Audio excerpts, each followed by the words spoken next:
Hey YouTubers, do you know who invented the little filament in the light bulb? Well, it was Louis Latimer. But before we get into it, can you guys hit that subscribe button on the YouTube page? Thank you. Louis Howard Latimer was a black inventor.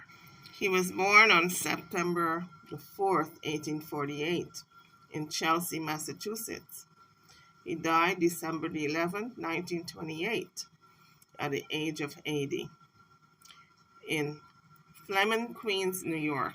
His occupation was inventor, patent consultant, author, engineer, draftsman, Navy landsman, and he was married with children. This picture was taken of him in 1882. Louis Howard Latimer was born September 4th, 1848 and died December the 11th, 1928. Among many things, he was an inventor and patent draftsman.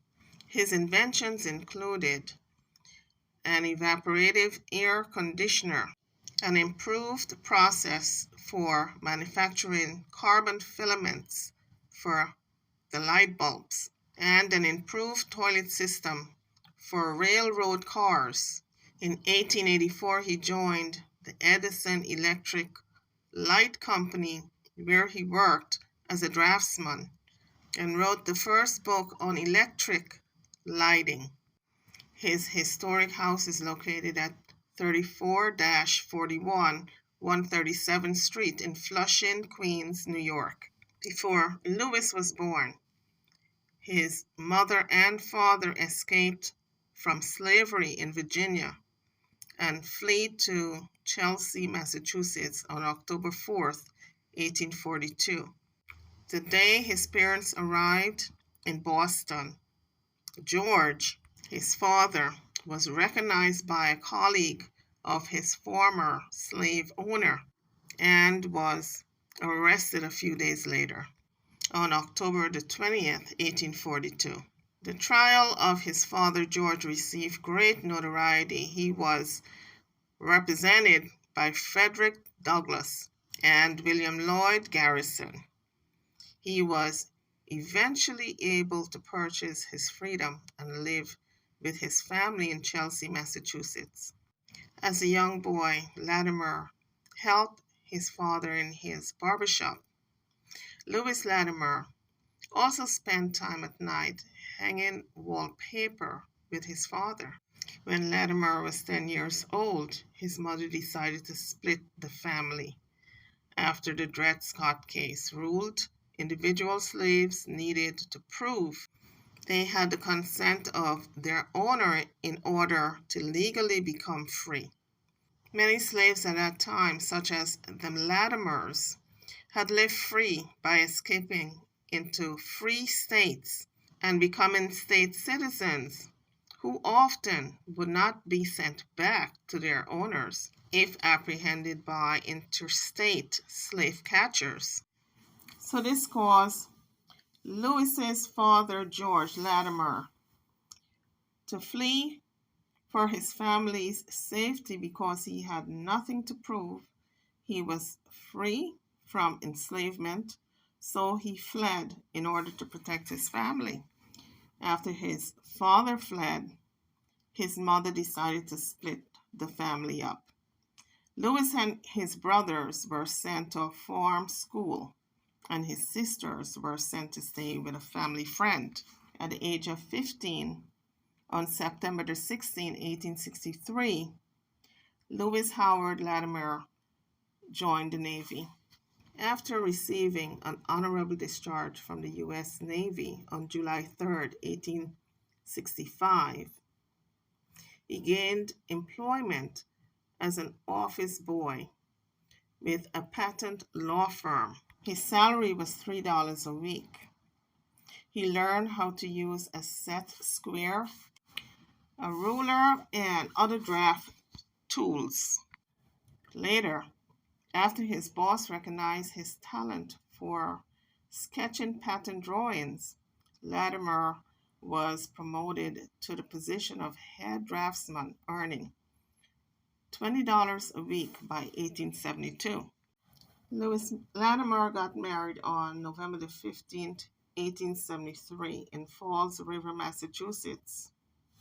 In 1879, Latimer and his wife, Mary, moved to Bridgeport, Connecticut, along with his mother, Rebecca, and his brother, William.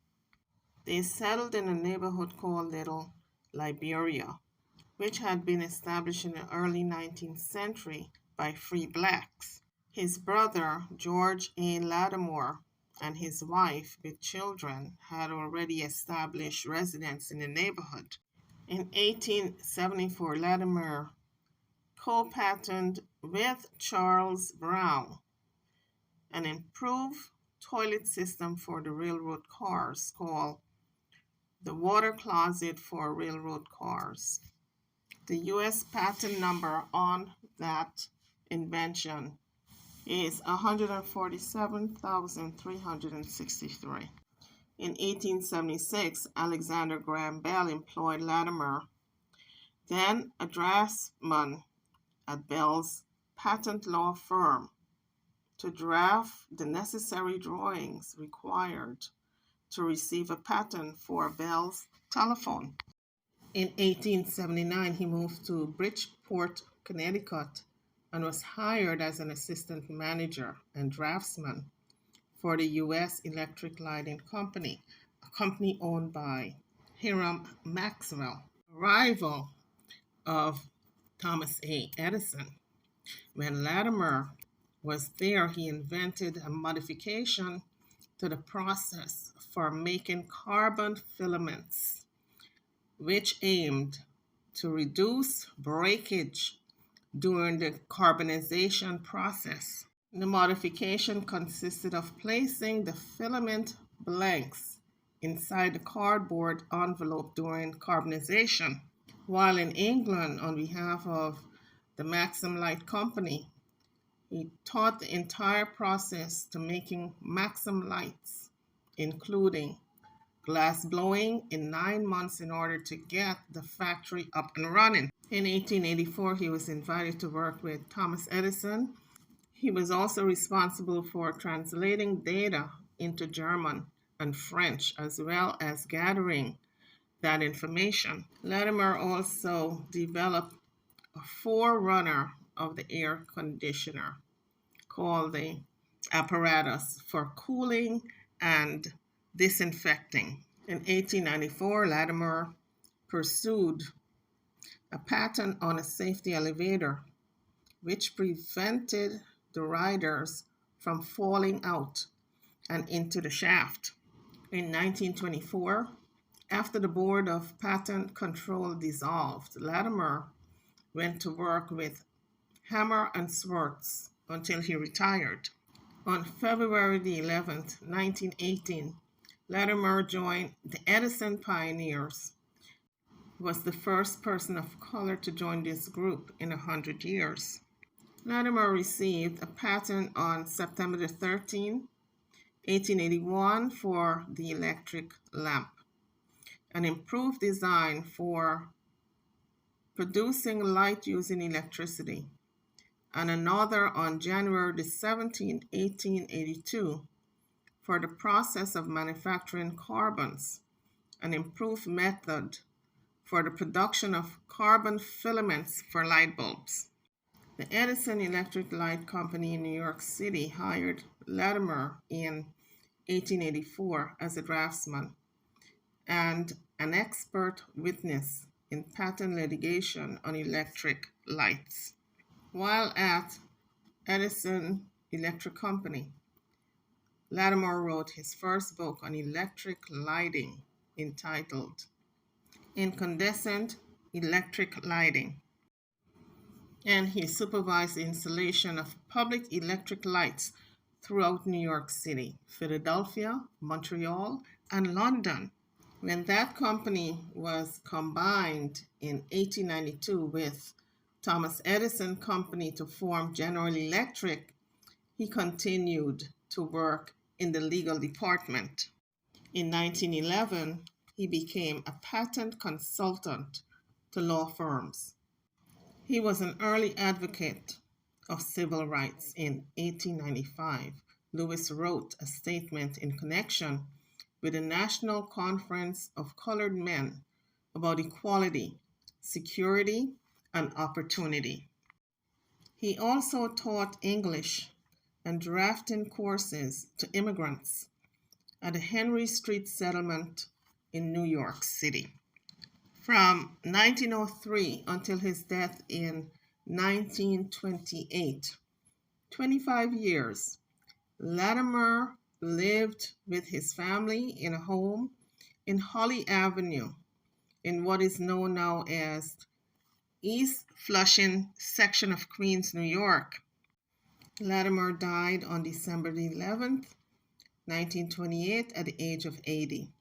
Approximately 6 years after his death, his home was moved from Holly Avenue to 137th Street in Flushing, Queens, which is about 1.4 miles northwest of its original location. Latimer is an inductee of the National Inventors Hall of Fame for his work on electric filament manufacturing techniques. So YouTubers, anytime you turn that switch on and the light bulb in your room goes on to illuminate the room and give you lighting, think of Lewis Latimer. He made it all possible for the filament in the light not to go out so quickly. So YouTubers, remember that name, Lewis H. Latimer, the inventor of the filament in the light bulb that is used today. Pass it down to your children. YouTubers, I'm over and out. Don't forget to hit that subscribe button before leaving the page. Thank you.